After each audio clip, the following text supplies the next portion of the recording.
রিজিকের এই নেয়ামত থেকে যারা দূরে, ওদেরকে একটু জিজ্ঞেস করো ভাই, ঘুম কত আরামের নেয়ামত। বলবে রে ভাই আমার ঘুম হয় না, আমি জানি ঘুমটা আল্লাহর কত বড় নেয়ামত। ওই বান্দা প্রতিটা মুহূর্তে টের পায়, বিছানা শুয়া এপাশ ওপাশ করে ঘুম ধরে না। বান্দা বড় টেনশনে পড়ে থাকে, কি ব্যাপার এতগুলা ঔষধ খাইলাম তারপরেও শরীরে ঘুমটা আসে না, চোখের ভিতরে ঘুম আসে না। বান্দার মনের ভিতরে বড় পেরেশানি, টেনশনে ঘুম হয় না। ও গোলাম, দুনিয়ার কোনো ঔষধ লাগবে না, ঘুমটা যদি না আসে একটু মাওলা পাকের জিকির করতে থাকো, একটু জিকির করতে থাকো। জিকির করতে করতে কখন তোমার ঘুম আসবে ও গোলাম তুমি টেরও পাইবা না। আল্লাহর পক্ষ থেকে আরামের একটা ঘুম তোমাকে উপহার দেওয়া হবে। জিকির খোদা তু করতা যা, জিকির খোদা তু করতা যা, ये जिकिर बड़ा अनमोल। अल्लाह अल्लाह बोल बंदे, अल्लाह अल्लाह बोल, अल्लाह अल्लाह बोल बंदे, अल्लाह अल्लाह बोल। قال النبي صلى الله عليه وسلم إن في الجسد لمضغة إذا صلحت صلح الجسد كله وإذا فسدت فسدت الجسد كله। পয়গম্বর বলেন, মানব দেহের ভিতরে এমন একটা গোশতের টুকরা আছে, এই মানব দেহের ভিতরে একটা গোশতের টুকরা আছে, গোশতের টুকরা। ওই টুকরাটা যদি সুস্থ থাকে, বান্দার পুরা দেহটা সুস্থ থাকে। পুরা দেহ বলেন না, পুরা দেহ।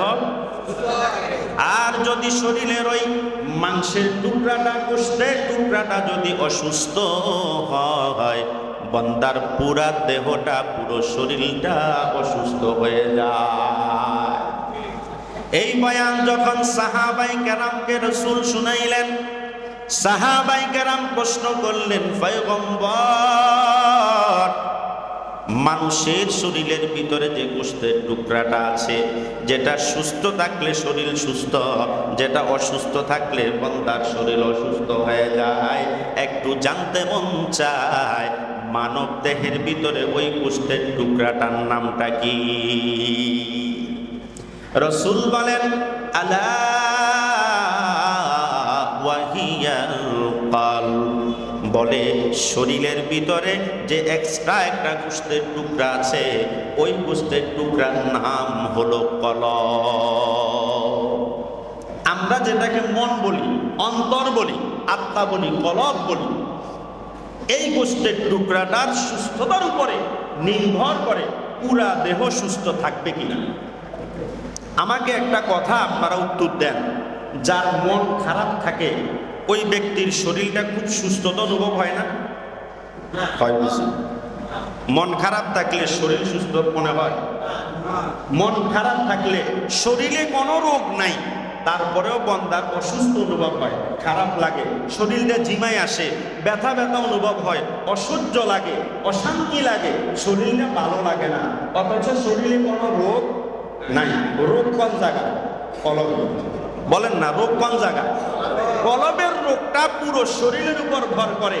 অন্তর খারাপ, মন খারাপ, কলব খারাপ যার, তার পুরো শরীরটাই খারাপ অনুভব হয়।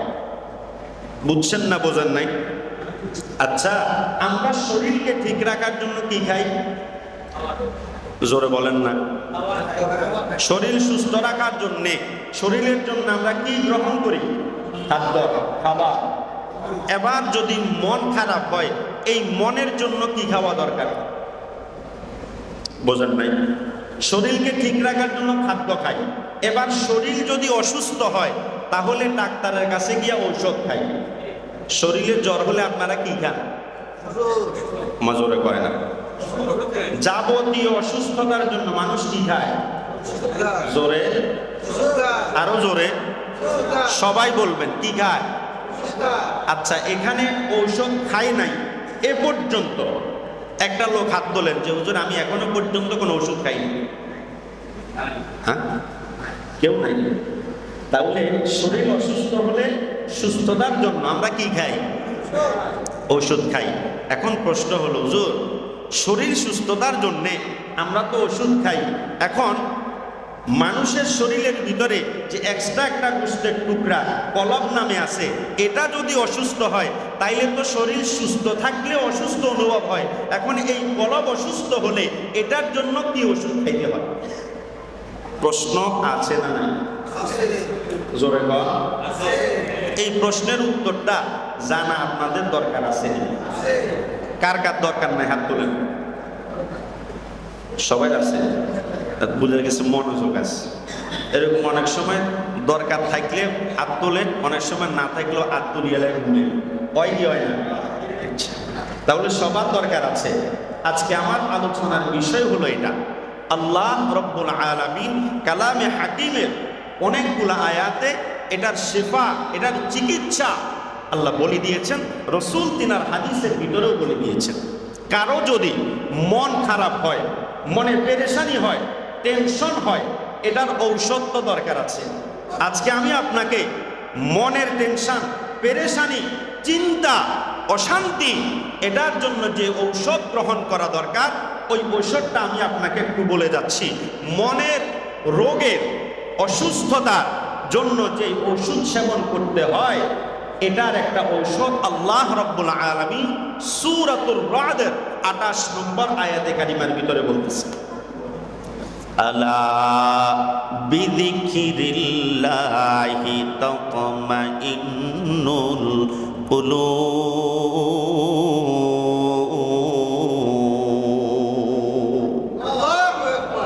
আল্লাহ রাব্বুল আলামিন বলেন, গোলাম শরীরটা অসুস্থ হলে দুনিয়ার বাজার থেকে, ডাক্তার থেকে ঔষধ গ্রহণ করো, সেবন করো। অথচ যেই কলবটা পুরো শরীরটা সুস্থ রাখার জন্য কাজ করে, যেই কলবটা আবার শরীর অসুস্থ হওয়ার জন্যও কারণ বনে, ওই কলবটাকে যদি সুস্থ রাখতে হয় ওটার জন্য একটা ঔষধ আছে। আল্লাহ রাব্বুল আলামিন বলেন, তোমার মনে রোগ ধরেছে, মনের ভিতরে টেনশন, এটার জন্য অনেক ঔষধ দুনিয়া থেকে খেয়েছ। অনেকে ফ্রেনজিড খায়, ল্যানজিড খায়, লিনবিক্স নামক লাল লাল ঔষধগুলা খায় কি খায় না? টেনশনের কারণে মাথা গরম হয়ে যায়, পেরেশানি হলে ঘামায়া যায়, বান্দার মন ভালো থাকে না, শরীরটাও ভালো থাকে না। ডাক্তারের কাছে গেলে ফ্রেনজিড গ্রুপের যে কোনো একটা ঔষধ আপনাকে প্রেসক্রাইব করবে। দুনিয়ার ডাক্তার যে প্রেসক্রিপশন করবে ওই প্রেসক্রিপশনে, ওই ওষুধের মাধ্যমে বান্দা সুস্থ হতেও পারে, নাও হতে পারে, গ্যারান্টি নাই। কিন্তু কলবের অসুস্থতার জন্য, মনের রোগটাকে সেবা করার জন্যে, মনের পেরেশানিটাকে দূর করার জন্যে, এই মনটাকে শান্ত করার জন্যে আমার মালিক একটা ঔষধ প্রেসক্রিপশনের মাধ্যমে দিতেছে। ওই ঔষধটা যদি কোনো বান্দা খায়, খোদার কসম দুনিয়ার ডাক্তারের ঔষধ শরীরে কাজ না করলেও আমার আল্লাহর দেওয়া প্রেসক্রিপশনের ঔষধটা বান্দার শরীর মন সুস্থ করার জন্য কাজ করবে, এতে কোনো সন্দেহ নাই। ওই ঔষধটাকে আমার আল্লাহ বলেন, আল্লাহ বিযিকিরিল্লাহি তাতমাইন্নুল কুলুব।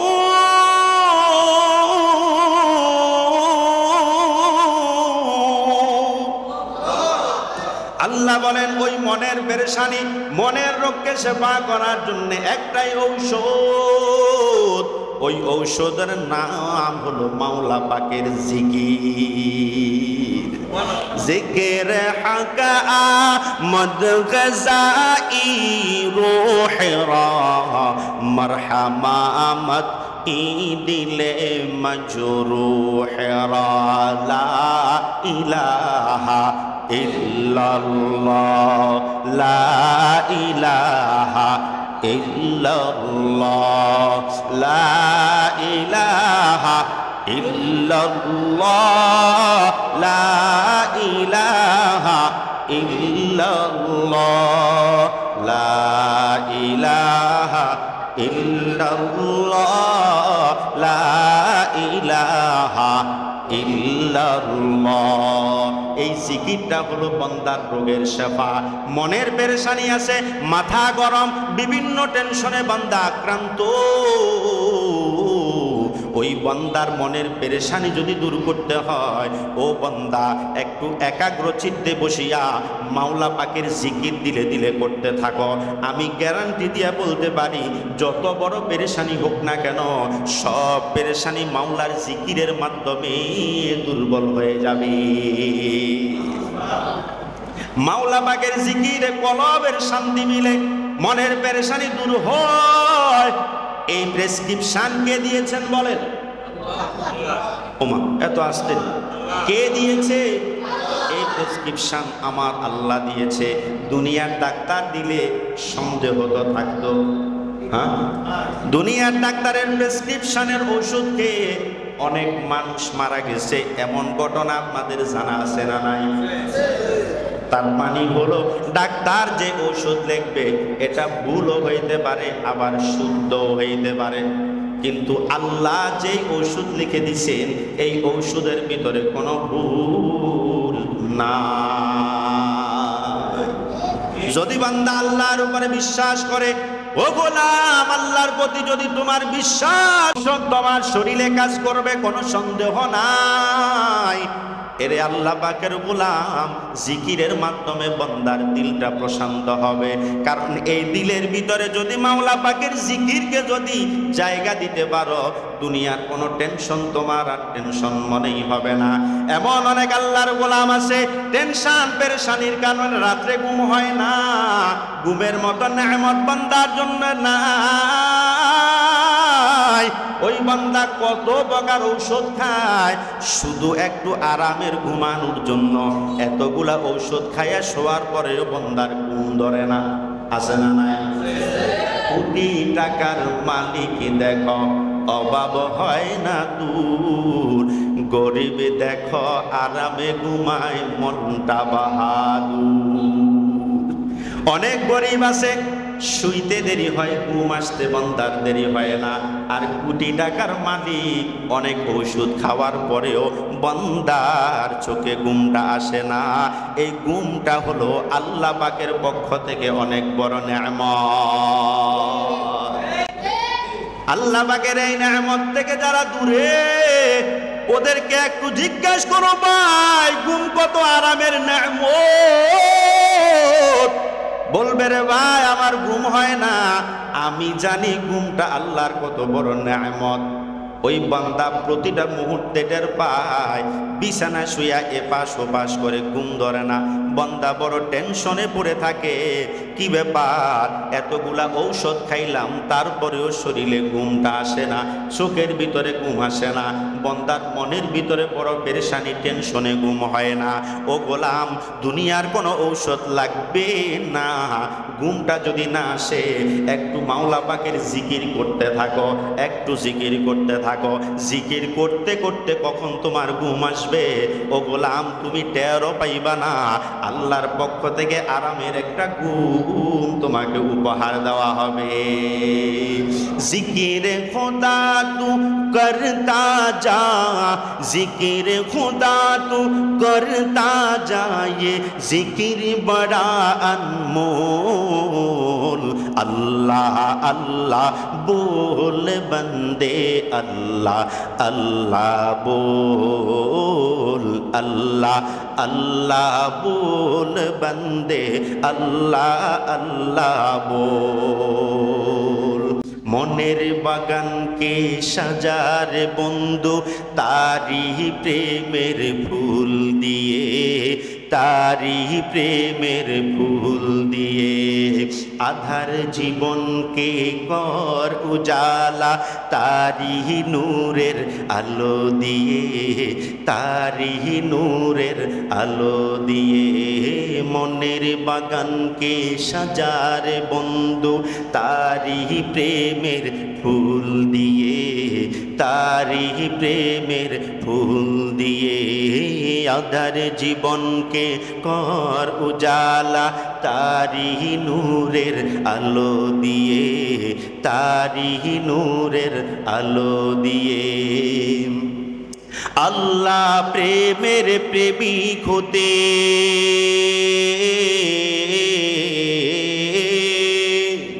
আল্লাহ প্রেমের প্রেমিক হতে মিছে দুনিয়াদারি ভুল। আল্লাহ আল্লাহ बोल बंदे अल्लाह अल्लाह बोल, अल्लाह अल्लाह बोल बंदे अल्लाह अल्लाह बोल। মনের প্রশান্তি আল্লাহ নামের জিকিরে, মনের প্রশান্তি বান্দা আল্লাহ নামের জিকিরে। মনে শান্তি নাই, পেরেশানি, কলবের ভিতরে অনেক দুর্বলতা কাজ করতেছে, মনের পেরেশানির কারণে ঘুম হয় না, দুনিয়ার কোনো কাজ স্বাভাবিকভাবে করতে পারো না। ও বন্ধু একটু শুনে নাও, যার মনের ভিতরে পেরেশানি আছে ও কাজটা সুন্দরভাবে করতে চাইলেও এলোমেলো হয়ে যায়। হয়নি না হয়? আওয়াজ করে বান্দা, হয়নি না হয় না? মনের পেরেশানি থাকলে বান্দার সুচারুরূপে কাজটা আদায় হয় না। বান্দার মনে টেনশনের কারণে কাজ সঠিকভাবে করতে চাইলেও উল্টা হয়ে যায়। বান্দাকে যদি জিজ্ঞাসা করে কি ব্যাপার, কাজটা এভাবে না করে ওইভাবে কেন করছো, ওই বান্দা ডাক দিয়ে বলে ভাই পেরেশানির কারণে কাজটা আমি ঠিকভাবে করতে পারলাম না। মনের অনেক ইচ্ছা ছিল সুন্দরভাবে কাজটা সাজাবো, কিন্তু পেরেশানির কারণে ওই কাজটা আমি চাইলেও সুন্দরভাবে করতে পারি নাই। এরে আল্লাহ পাকের গোলাম, মনের পেরেশানির কারণে যদি কাজগুলা এলোমেলো হয়ে যায়, সুন্দরভাবে করতে যদি না পারো, দুনিয়াতে তুমি ক্ষতিগ্রস্ত হইবা কি হইবা না? আরো জোরে কোন হইবা কি হইবা না? এই মনটা যার খারাপ হবে ওই বান্দা দুনিয়ার গুনাহের ভিতরে বেশি বেশি পড়ে যাবে, কারণ বান্দার ভিতর থেকে আল্লাহ পাকের ভয় চলে যাবে। যেই বান্দার অন্তর থেকে আল্লাহ পাকের ভয় চলে যাবে ওই বান্দা বেশি বেশি গুনাহ করবে, বেশি বেশি নাফরমানি করবে, আল্লাহর অবাধ্য হয়ে যাবে। এরে আল্লাহ পাকের গোলাম, আল্লাহ পাকের অবাধ্য হয়ে গেলে গুনাহ করলে পরে আখিরাতে শাস্তি আছে না নাই? আরো চিল্লায় বলা আছে না নাই? এ মুসলমান ইমানদার, আল্লাহ পাকের গোলাম, আল্লাহ পাকের আযাব যদি পরকাল থেকে বাঁচতে হয় গুনাহমুক্ত জীবন গড়া লাগে। আর গুনাহমুক্ত জীবন গড়তে হলে মনটাকে আগে পরিশুদ্ধ করা লাগবে, আর মনটা পরিশুদ্ধ হবে মাওলা পাকের জিকিরে। দেখের খোরাক যেমন খাদ্য, এই মনের খোরাক তেমন মাওলা পাকের জিকির। দেহের খোরাক যেমন প্রতিদিন গ্রহণ করো, এই মনের খোরাকটা প্রত্যেক বান্দা যদি ডেইলি প্রতিদিন ভাবে গ্রহণ করে, ওই বান্দার মন কখনো খারাপ হবে না, ওই বান্দার অন্তর কখনো খারাপ হবে না, ওই বান্দা মানসিক টেনশনে পড়বে না, মানসিক পেরেশানিগ্রস্ত হবে না। এই মনটা যার প্রফুল্ল, ওর দেহটা বড় প্রফুল্ল। এই মনটা যার ভালো, তার দেহটা ভালো অনুভব হয়। মনে যখন খুশি লাগে, অসুস্থ অবস্থায় বান্দার কাছে ভালো লাগে। মন যত ভালো হয় দেহটা তত বেশি ভালো মনে হয়। এই জন্যে শরীরের রোগটাকেও যদি দূর করতে হয় এই মনটাকে আগে পরিশুদ্ধ করা লাগবে। আর পরিশুদ্ধ করার ঔষধ আমার আল্লাহ কালামে হাকিমের প্রেসক্রিপশনে সূরাতুর রদের 28 নম্বর আয়াতে বলে দিলেন, আলা বিযিকিরিল্লাহি তাতমাইন্নুল কুলুব। ঔষধ পাইছেন কি বান নাই? একটু বলেন না, এই ঔষধটা প্রতিদিন গ্রহণ করবেন কারা কারা?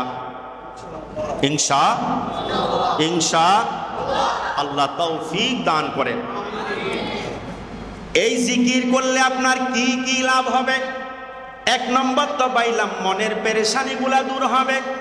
2 নাম্বার আর একটা লাভ আছে। ও বাবা একটু বলতাম নি, বলেন। এই জিকিরের মাওলা পাকের জিকিরের তিনটা লাভ, তিনটা ফায়দা, তিনটা উপকার। এক নাম্বার হলো মনের পেরেশানি দূর হবে, মনটা প্রফুল্ল হবে, মনটা ভালো হয়ে যাবে, মনে প্রশান্তি মিলবে। এক নাম্বার ঔষধ। দুই নাম্বার ঔষধ পাক হাদিসে পাকের ভিতরে আমার মায়ার নবী ঘোষণা করে দেন, এই হাদিসটা বুখারীতেও আছে, মুসলিম শরীফের ভিতরে আছে। ওয়ান আবি মুসা আশআরী রাদিয়াল্লাহু তাআলা আনহু قال قال رسول الله সাল্লাল্লাহু আলাইহি ওয়াসাল্লাম। সকলে সাল্লাল্লাহু আলাইহি সাল্লাম বলেন। হযরত আবু মুসা আশআরী রাদিয়াল্লাহু তাআলা আনহু থেকে বর্ণিত, তিনি বলেন আমার মায়ার নবী বলেন, দুনিয়াতে যেই বান্দার অন্তর আল্লাহর জিকির করে আর যেই বান্দার অন্তর আল্লাহর জিকির করে না, দুই ধরনের মানুষ আছে। কয় ধরনের? একটু আওয়াজ দিয়ে বলেন বাবা, কয় ধরনের? দুই ধরনের মানুষ আছে। এক ধরনের মানুষের কলবের ভিতরে আল্লাহ পাকের জিকির হয়, আরেক ধরনের মানুষের ভিতরে আল্লাহ পাকের জিকির হয় না। দুই ধরনের মানুষ। হযরতে আবু মুসা আশআরী রাদিয়াল্লাহু তাআলা আনহু বলেন, মায়ার নবী বলতেছেন এই দুই ধরনের মানুষের ভিতরে পার্থক্যটা কি? যেই বান্দা দিলের ভিতরে আল্লাহ পাকের জিকির আছে আর যেই বান্দার অন্তরে আল্লাহ পাকের জিকির নাই, মাসালুল হাইয়্যি ওয়াল মাইয়্যিতি, রাসূল বলেন ওই বান্দাগুলার উদাহরণ হলো জীবিত আর মৃত মানুষের মতো। हकीकत से तू दुनिया बेखबर है, दुनिया की नुमाइश पर नजर है। नबी गोयम के आज दुनिया जुदा बाश बहर कारे के बाशी बा खुदा बाश। चिश्ते दुनिया از خدا غافل بودن نیقماشو نقره فرزندزان। এ ফেনীবাসী আল্লাহর গোলাম, রাসূল বলেন যেই বান্দা আল্লাহর জিকির করে ওই বান্দার অন্তরটা জীবিত, আর যেই বান্দা আল্লাহ পাকের জিকির করে না ওই বান্দার অন্তরটা হলো মৃত। এই হলো এই বান্দার জিকির করা আর না করার মধ্যে পার্থক্য। আমি তো জানি না আমার অন্তরটা কি জীবিত না মৃত, জানিনি। আপনি তো মনে করেন অন্তর জিন্দা আছে, কিন্তু রাসূলের হাদিস শুনে বুঝলাম আমি যদি জিকির না করি আমার অন্তরটা মৃত। বুঝছেন না বোঝেন নাই? আপনারা একজন বুজুর্গের নাম শুনেছেন, হযরতে হাসান বসরি রহমাতুল্লাহি আলাইহি, নাম শুনছেন না শোনেন নাই? ওই হাসান বসরি রহমতুল্লাহি আলাইহির কাছে একজন মানুষ এসে বলতেছে, হুজুর আমার দিলটা ঘুমন্ত, আমার দিলটা ঘুমন্ত, এটা জাগ্রত হয় না। বলে কেমনে বুঝছো তোমার দিল ঘুমন্ত? বলে হুজুর আপনি কোরআন থেকে হাদিস থেকে এত বয়ান করেন, নামাজের কথা বলেন, রোজার কথা বলেন, হালাল পথে চলার কথা, একটু পরিবর্তন হয় না। আমি ঠিক মতো নামাজও পড়তে পারি না, রোজাও রাখতে পারি না, মানুষের পিছনে গীবত শেখায়ত বন্ধ করতে পারি না, আরে হারাম খাদ্য বন্ধ করতে পারি না, বেপরদায় চলাও বন্ধ করতে পারি না।